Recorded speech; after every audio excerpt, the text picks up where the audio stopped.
So today we are going to learn motion of blocks in contact. We'll start with that particular topic, and it is really important for you to pay attention, क्योंकि होता क्या है कि ऐसे questions में आपको formulas ही याद नहीं रहते और फॉर्मूलाज याद रखने भी नहीं होते। याद रखने नहीं होते का मतलब ये होता है कि आपको समझना होता है कि how we are getting this particular equations. तो what I will do is we will write down what is the condition. मतलब दो ऑब्जेक्ट है, तीन ऑब्जेक्ट है, चार है कांटेक्ट में और हम लोग फोर्स लगा रहे हैं एक पे, and then we will see what is the free body diagram for each. दो ऑब्जेक्ट होंगे तो दोनों पे, तीन होंगे तो तीन का एफबीडी क्या है। We'll see what is the equation involved in each case, and then we'll see what are the expressions for force and acceleration. I'll try to keep it as simple as I can. जितना simple हो सकता है उतना simple रखने की कोशिश करूंगा मैं। तो we have, let's say we have two blocks which are in contact. पहले का मास let us say m1 है, and then दूसरा जो है उसका मास let's say m2 है। This is the situation. You have two blocks, let's say A and B, A and B with masses M1 and M2.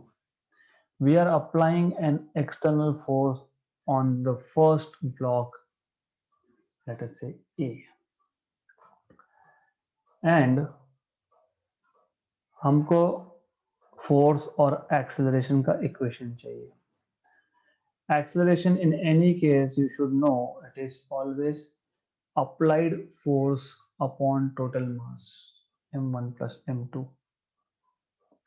Free body diagram for the first case, for the first object जिस पे आप force F apply कर रहे हो, this force F is action.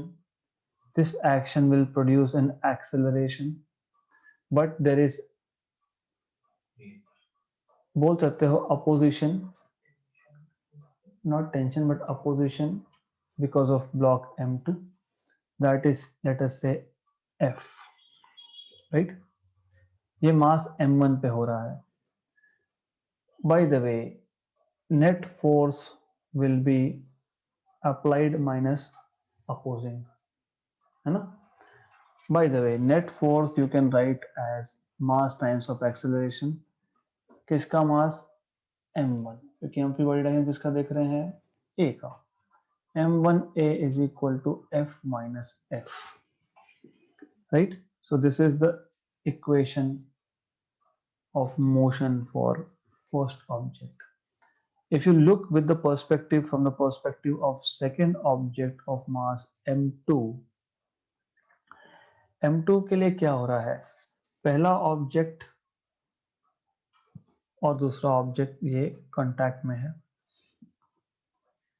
F was external applied force, right? Small f was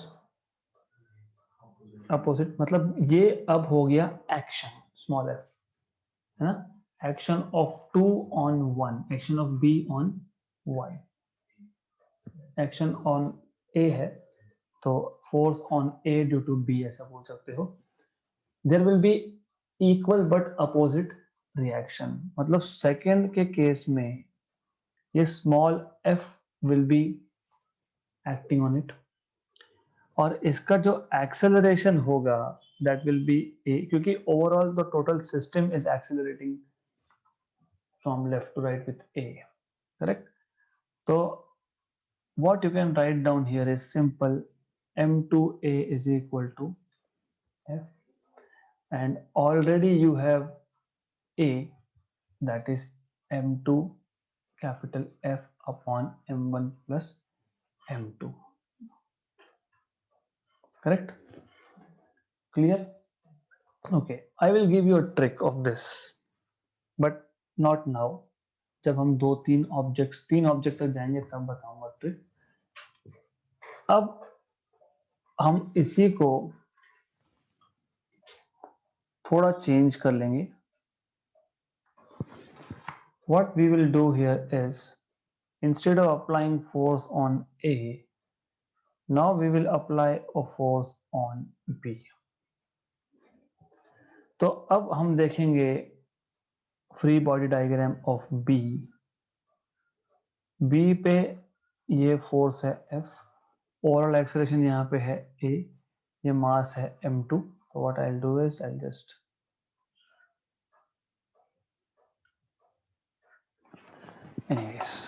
anyways yeah right. और m1 इसको oppose करेगा, वो एक फोर्स F अप्लाई करेगा. तो इसका इक्वेशन क्या बनेगा, capital F minus small f equal to m2a. Alright, good. Under any case acceleration तो चेंज होता है नहीं. Acceleration will be still f upon m1 plus m2. मुझे स्मॉल f में इंटरेस्ट है, I will find out later. m1 का देखोगे अगर, तो m1 ने a ने एक्शन किया स्मॉल f, तो रिएक्शन होगा उस पे small f opposite, and this will be acceleration. So you will write F is equal to m1a. m1 into a is F upon m1 plus m2, right? Good. तो अभी तक तो सब ठीक है. It's kind of simple because we are just talking about more or less just two objects.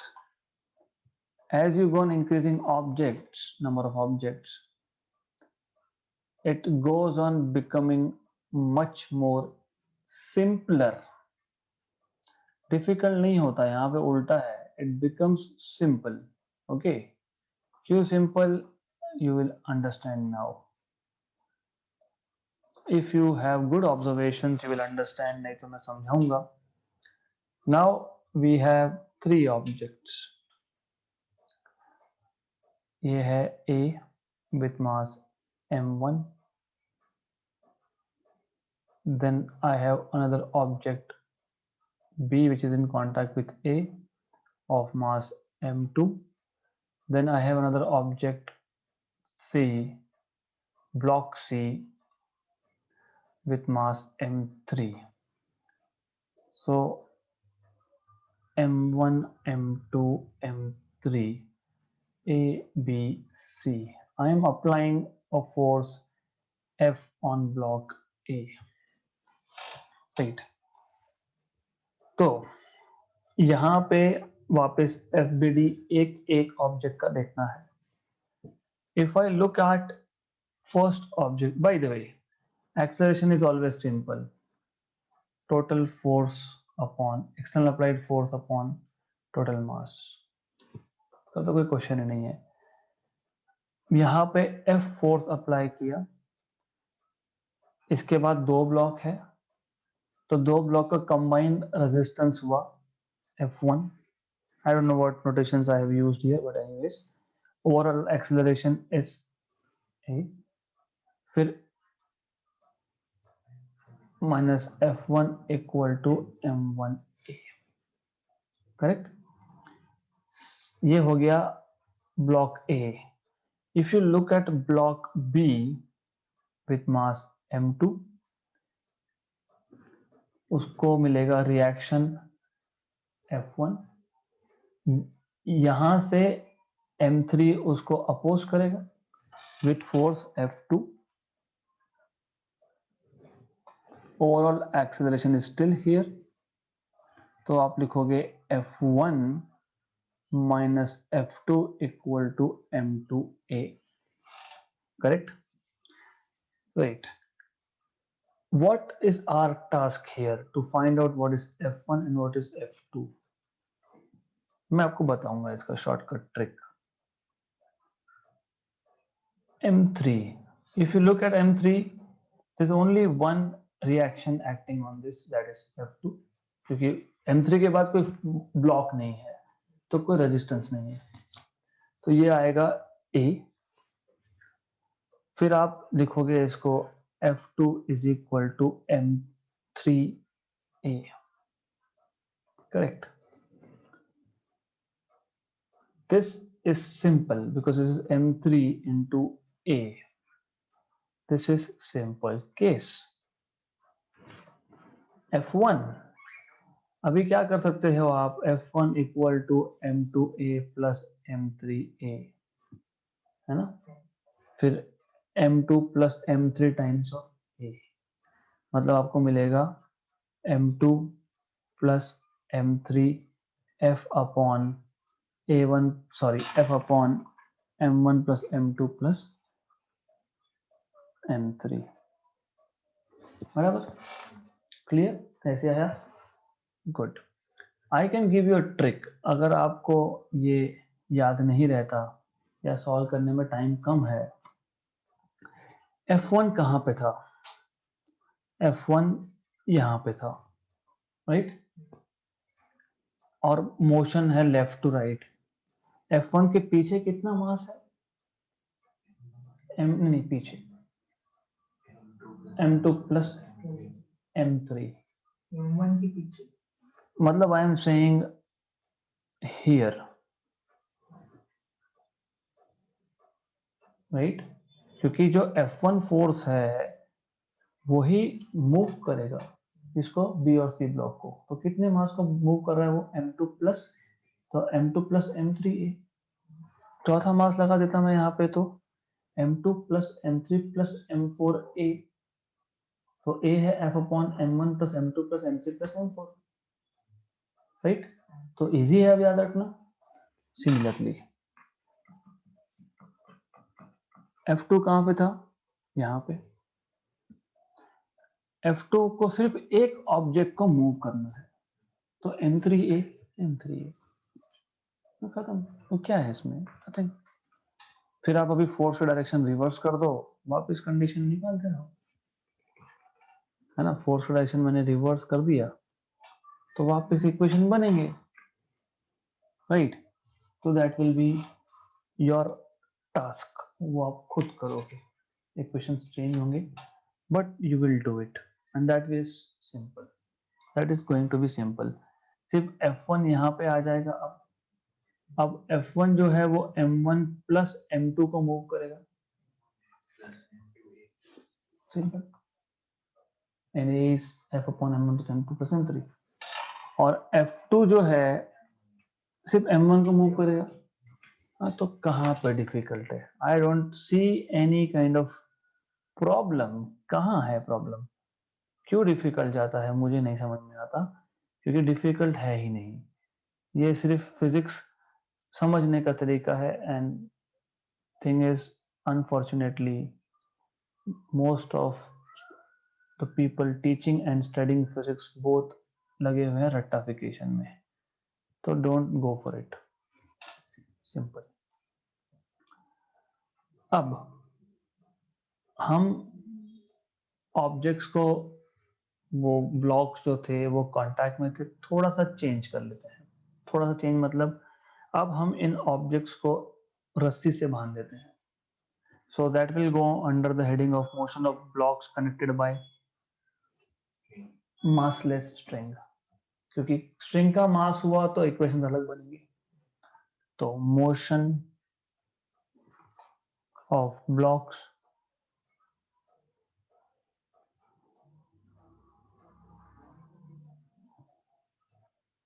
connected by massless string, string या strings भी हो सकता है, क्योंकि दो ब्लॉक है तो मेरे पास सिर्फ एक ही स्ट्रिंग की जरूरत है, तीन ब्लॉक है तो दो स्ट्रिंग की जरूरत है, so on so forth. Since I am lazy, I will just copy and paste things here and then क्योंकि जब हम लोग स्ट्रिंग की बात करते हैं तो हम लोग फोर्स को टेंशन लिखते हैं।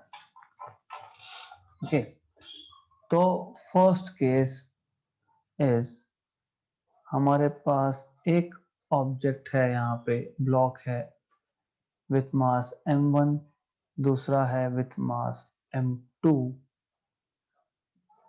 ये एक स्ट्रिंग हो गया। ओके, और यहाँ पे एक मैं फोर्स अप्लाई करूंगा capital F which will produce acceleration in this direction। क्योंकि स्ट्रिंग एक है तो there is only one tension। जब तक स्ट्रिंग चेंज नहीं होता टेंशन चेंज नहीं होता। फिर आपको पहले ऑब्जेक्ट का FBD देखना है। ए ब्लॉक का फ्री बॉडी डायग्राम देखोगे तो ये M1 हो गया।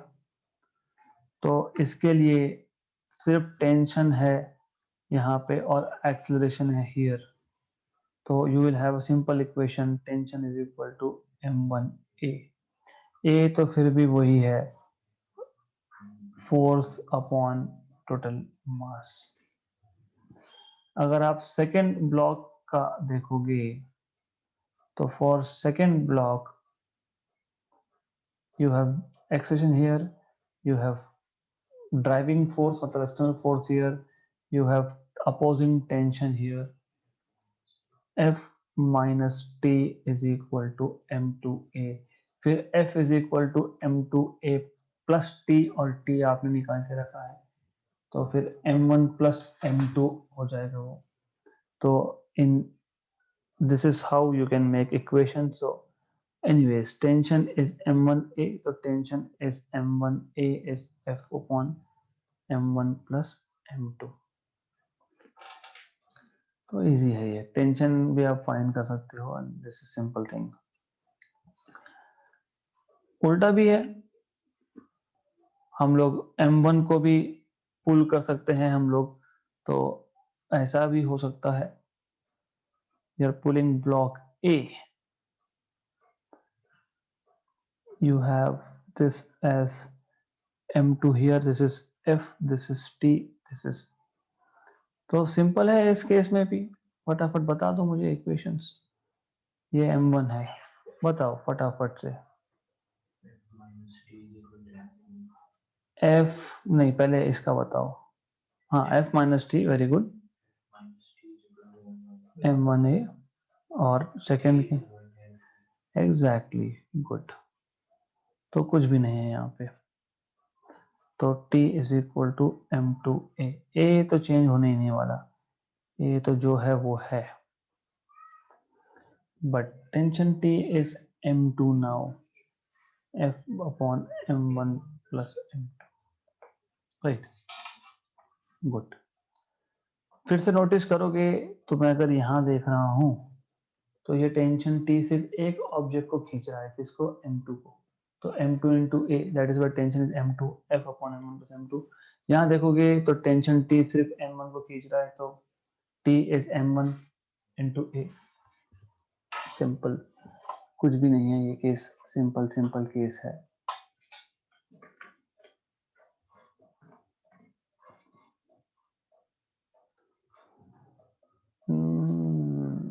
No need, no need. Tension and acceleration। So I am going to increase number of blocks now। So you have initially, you had 2 blocks initially, now I am going to put 3 blocks। So we will have 3 blocks here, block A with mass m1, block B with mass m2, and block C with mass m3। There's one string here, there's another string here, there's a pulling force F over here। I can call this as T1 and this as T2। वैसे nothing doing, नाम कुछ भी रख दो, कोई फर्क नहीं पड़ता। Acceleration is over here, right. तो अब हमको बात करनी है फ्री बॉडी डायग्राम की।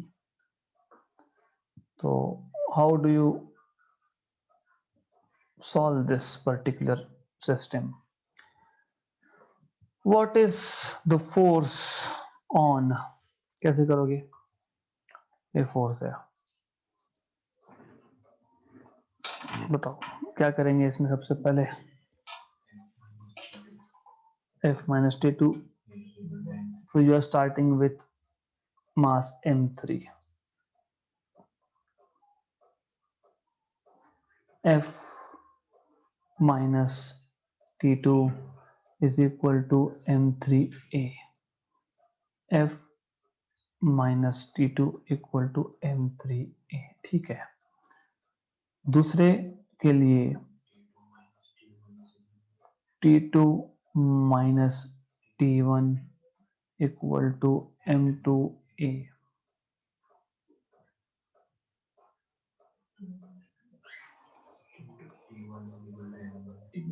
M1 T1 equal to M1A.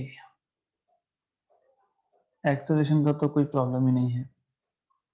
Force मतलब टेंशन इन दिस केस, बराबर बोल रहा हूँ ना, नहीं बोल रहा हूँ मैं बराबर, हाँ right, force upon M1 plus M2 plus M3।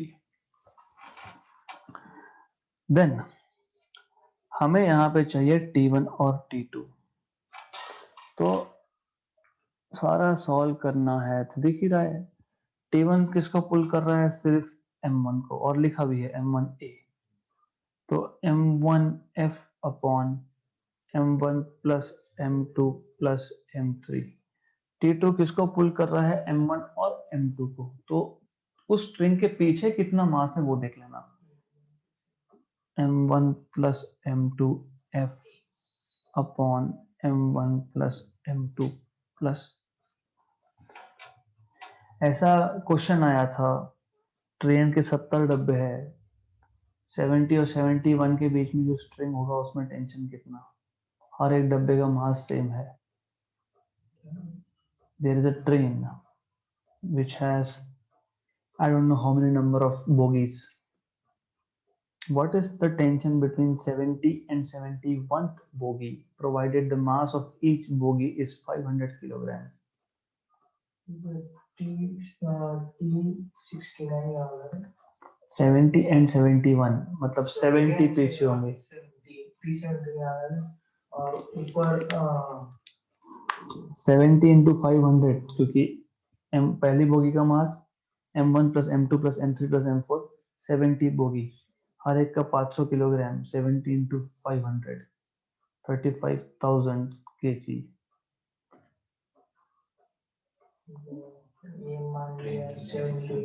Train का एक्सेलरेशन दिया हुआ था, तो एक्सेलरेशन तो फाइंड नहीं करना पड़ेगा, डायरेक्ट एक ही वैल्यू दी हुई है, तो this is how you can find it out, तो सिंपल है, राइट। तो फिर अभी मैंने अगर यहां से पुल किया तो आप कर सकते हो, तो आई am not going into that, okay, so you can do it. Next thing that we want to see is motion of bodies, blocks connected over a pulley. Motion of connected blocks over a pulley. Blocks over a pulley. तो यहाँ पे भी हम लोगों को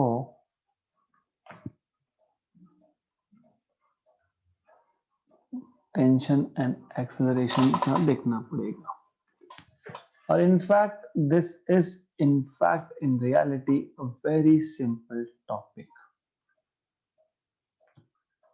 NLM से और friction से क्यों डरते हैं मेरे को कभी समझ में नहीं आया, मेरे लिए तो सबसे one of the easiest topic में ये एक चीज है। अभी हमारे पास एक रिजिड सपोर्ट है, उस रिजिड सपोर्ट से एक रस्सी को हैंग किया गया है, स्ट्रिंग को, उस स्ट्रिंग पे एक पुली लगाया गया है, इस पुली के ऊपर से एक स्ट्रिंग पास किया गया है और ये स्ट्रिंग पुली के ऊपर से दोनों साइड पे जाएगा। देन यहाँ पे एक ब्लॉक है, वैसे डजंट मैटर कौन सा एंड आप ऊपर दिखा रहे हो कि कौन सा एंड आप नीचे दिखा रहे हो, राइट। देन ये ए ब्लॉक है, ये बी ब्लॉक है, इसका मास m2 है, इसका मास m1 है। Under the condition m2 greater than m1, ये जरूरी है, तो acceleration of m2 will be downwards and m1 will be upwards. Tension, there will be two values of tension, क्योंकि दो स्ट्रिंग है, ये टेंशन T1, ये टेंशन यहाँ पे T1, ये टेंशन यहाँ पे T2। आप चाहो तो इसको ऊपर दिखाओ, आप चाहो तो इसको नीचे दिखाओ, पर डिपेंड करता है कहां से देख रहे हो। मतलब टेंशन का डायरेक्शन क्या होता है, towards the point of extension, जहां पर रस्सी बांधी है। मैं M1 से देख रहा हूं तो मुझे दिख रहा है कि यार ऊपर बांधा हुआ है, तो टेंशन T1 इज अपवर्ड्स। मैं अगर ऊपर से देख रहा हूं तो मुझे दिख रहा है कि नीचे बांधा हुआ है, तो टेंशन T1 इज डाउनवर्ड्स। तो डिपेंड करता है फ्रेम ऑफ रेफरेंस से। Good. If we talk about FBD of M1, M1 के लिए M1G नीचे है, T1 ऊपर है, और नेट फोर्स ऊपर की तरफ है क्योंकि ऊपर जाएगा ब्लॉक। तो यहाँ पे T1 minus M1G equal to M1A। क्या जरूरत है, आपको याद है लिफ्ट का केस मैंने बोला था, अगर ओवरऑल सिस्टम ऊपर जा रहा है तो मास इंटू जी प्लस ए, राइट। एक्सेलरेशन यहाँ पे अब आप बोलोगे नेट फोर्स, क्योंकि अब यहाँ पे ग्रेविटी आ गया। अब तक हम लोग हॉरिजॉन्टल सरफेस पे मोशन देख रहे थे, यहाँ पे वर्टिकल है, तो net force upon total mass आएगा। नेट फोर्स क्या है, नेट फोर्स क्या है, M2G माइनस M1G। M2 एक साइड पे, और क्योंकि M2 ज्यादा है इसलिए net is in the downward direction, in the direction of M2, M2G minus M1G, मतलब M2 minus M1G upon total मास। तो यही होना चाहिए एक्सेलरेशन का इक्वेशन, राइट। यही होगा, यही दिया हुआ है, simple. So I am not looking at किसको कहाँ लिखना है, I am just writing it down because I really don't care, I don't care about where to put things. ठीक है फिर भी चलो, because they care I will have to care, because they care, because they want to write tension T1 here, so it's okay. I am looking at mass M2 now. For M2, M2G is downwards, T1 is upwards, and net force M2, not net but overall force is in downward direction, तो M2A लिखेंगे। फिर भी क्या जरूरत थी, जरूरत कुछ नहीं थी, ओवरऑल नीचे जा रहा है तो आपको पता है M2G माइनस ए, क्योंकि M2 नीचे जा रहा है इसलिए G माइनस ए, राइट। तो ये ट्रिक्स होते हैं। तो अभी अगर आपको पता ही लग गया कि क्या ऊपर जा रहा है क्या नीचे जा रहा है, तो फिर टेंशन T1 और टेंशन T2 निकालने में प्रॉब्लम है क्या है फिर। M1 G प्लस ए क्या है दिस वन, तो G प्लस ए करूंगा मतलब G plus M2 minus M1 upon M1 plus M2 times of G करूंगा। G को मैं कॉमन निकाल लेता हूँ, फिर सॉल्व करूंगा। M1 नेगेटिव दिख रहा है मेरे को, राइट, कैंसिल होगा, एक M1 पॉजिटिव है एक नेगेटिव है, कैंसिल होगा, है ना। क्रॉस मल्टीप्लाई करोगे ना आप, M1 plus M2 plus m2 minus m1, m1 cancel होगा, ऊपर क्या बचेगा 2m2 upon m1 plus m2। तो ये आ जाएगा आपका 2m2 upon m1 plus m2, g plus a है ना, g प्लस a। तो 2m1 m2 upon m1 plus m2 times of g, simple, right, good. वैसे मैंने गलत लिखा है, हाँ क्या गलत लिखा है, यहाँ पे गलत ये है कि टेंशन T1 ही है स्ट्रिंग में, हाँ, ये गलत लिखा है, राइट, एग्जैक्टली। तो इसमें एक एक्स्ट्रा पुली का फ्री बॉडी डायग्राम देखना पड़ेगा। पुली से जब देखूंगा तो T2 ऊपर दिखता है, यहाँ पे T1 और यहाँ पे T1 नीचे दिखता है, और पुली का एक्सेलरेशन तो हो नहीं रहा है ना। तो आप बोलोगे T2 is T1 plus T1, 2T1। तो T2 इज 2T1, तो 2 और 2 4 हो गया है ना, T1 है अपने पास, तो 4m1 m2 upon m1 plus m2 times of g, correct. फिर मैं अगर सिस्टम को थोड़ा कॉम्प्लिकेट करूं तो सॉल्व करते आएगा, good.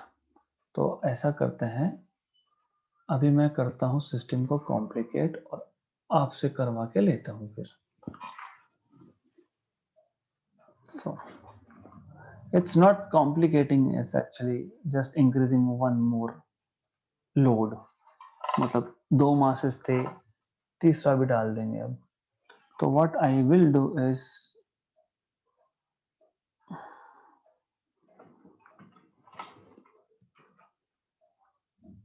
Okay, m1 m2 m3, m3 लगाना पड़ेगा, ब्लॉक 3 लगाना पड़ेगा यहाँ पे, ये लगा दिया m3 with block name C बोल दो, कोई फर्क नहीं पड़ता, इसको T3 बोल देता हूँ, यहाँ पे टेंशन को मैं T2 बोल दूंगा, करेक्ट। तो बाकी तो कुछ है नहीं, your task is to find out T1 T2 T3 and acceleration, correct, करो find. So normally I will give you a trick of solving this, and I have named it as end point method। जिस side पे सिर्फ एक मास हो उस side से चालू करना, और मतलब आप यहां से चालू करोगे, it is quite simple thing कि यहाँ पे m1g डाउनवर्ड्स है, टेंशन T1 अपवर्ड्स है, ओवरऑल बॉडी जा रहा है ऊपर, तो m1a। मैं मेरा टाइम पास यहाँ नहीं करता हूँ क्योंकि m1 ऊपर जा रहा है, पता ही है ना, अगर m1 ऊपर जाएगा तो T1 is equal to m1 plus a, और a क्या हमको पता नहीं है। नेट फोर्स नीचे कौन कौन ले जा रहा है सिस्टम को, m2 प्लस m3 माइनस ऊपर, हाँ नेट फोर्स जी अपॉन तीनों का।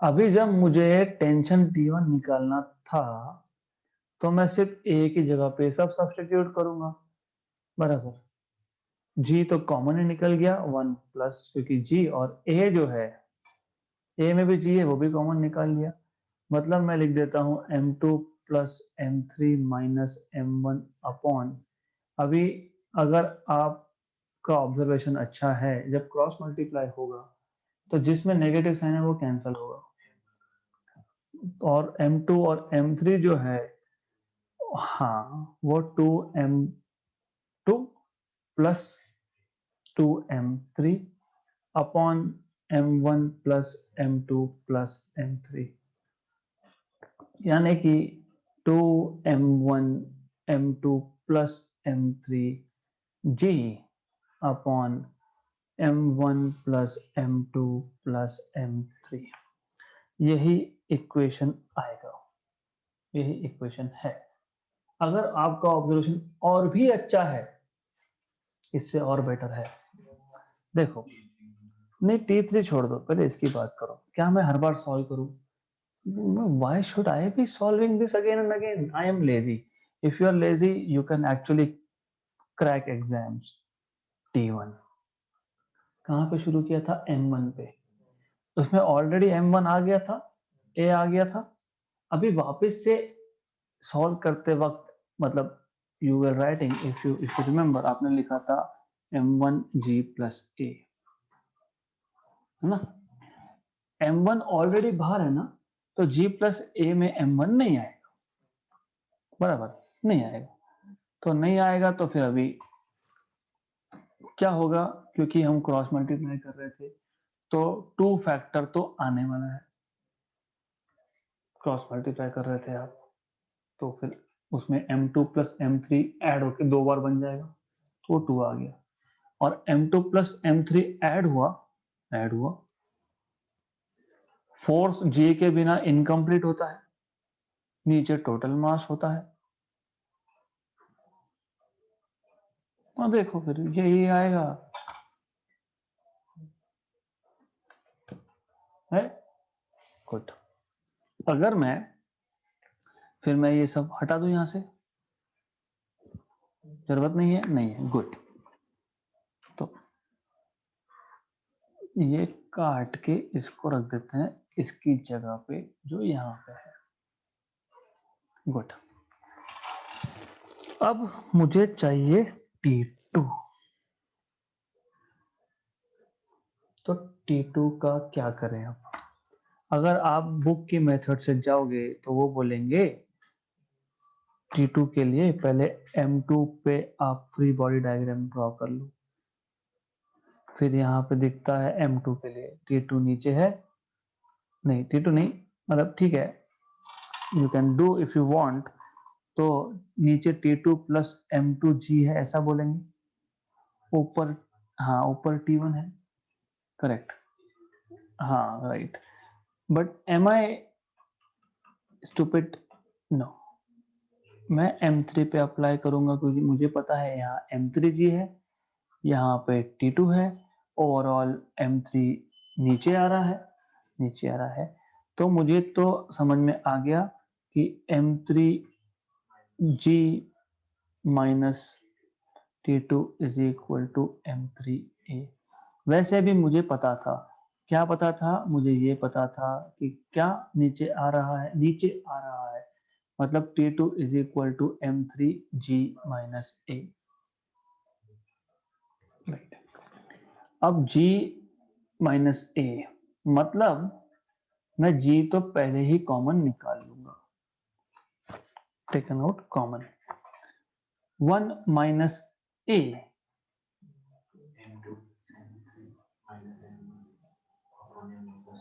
अभी, हाँ अभी जो ऊपर नेगेटिव साइन के साथ है वो बचेगा, हाँ बाकी कैंसल होगा, हाँ तो वो M3 तो ऑलरेडी है ना, M3 ऑलरेडी है, 2 टाइम्स ऑफ M1 रिटेन होने वाला है, वेरी गुड।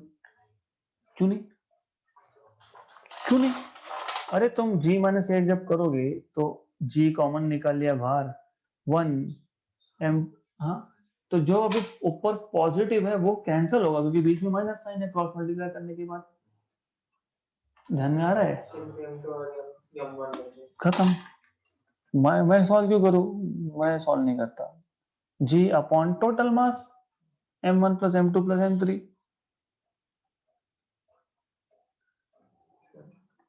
ये आ गया आपका T2। नहीं ना, कैंसल आउट होगा ना, G माइनस माइनस है ना, माइनस क्रॉस मल्टीप्लाई करोगे तो कैंसल होगा।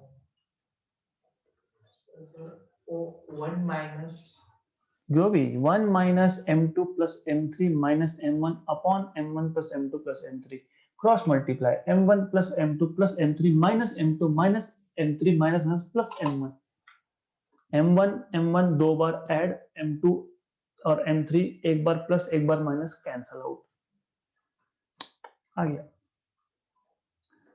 What is t3?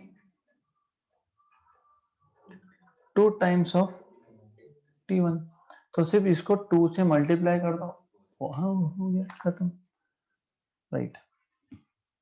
तो नहीं, वही तो बात है ना, ऑब्जर्वेशंस, मैं इसलिए बोलता हूँ ऑब्जर्वेशन। थोड़ा सा शांति से, क्योंकि इफ यू पैनिक ना you are gone, if you panic you are gone, literally gone. शांति से सोचो, समझो, और फिर टाइम कम लगता है। इफ यू पैनिक, गए, क्यों, टाइम भी ज्यादा जाएगा और आंसर भी रॉन्ग होगा। So you don't have to do that, okay, clear, यहाँ तक clear. Then what we can do next is,